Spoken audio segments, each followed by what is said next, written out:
C'est un lundi noir pour les habitants de Kapororaï. Après les baraques et autres encombrants physiques, c'est désormais les habitations qui sont visées par ces opérations de déguerpissement entamées par les autorités guinéennes sur cette partie de la commune de Ratoma.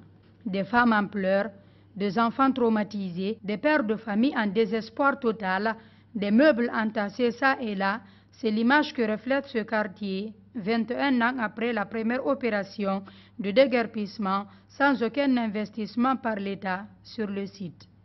Sur les lieux, la machine entre en action et c'est la débandade totale. Nous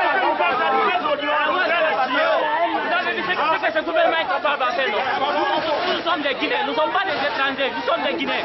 On ne doit pas lever les maisons comme ça, nous sommes des Guinéens nous aussi. Ses yeux à larmes, rivés sur sa maison, ce père de famille regarde impuissamment la machine démolir son habitation. Madame Rougiata Diallo a perdu son mari il y a de cela 5 mois. Aujourd'hui, sa concession a été détruite. En larmes, elle se demande où aller avec ses enfants.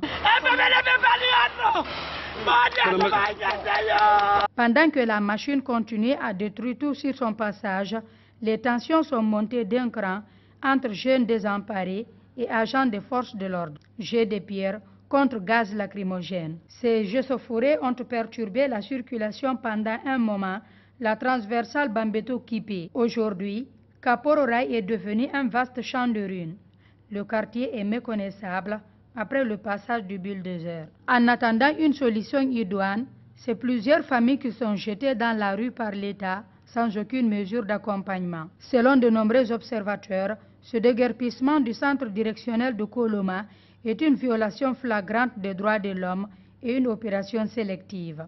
Au total, ce sont 7000 ménages qui sont concernés par ces opérations de démolition entamées par les autorités. Il faut rappeler qu'en 1998, une opération similaire avait concerné 7 zones, une action qui avait alors laissé des plaies qui ne sont jusqu'à présent pas cicatrisées.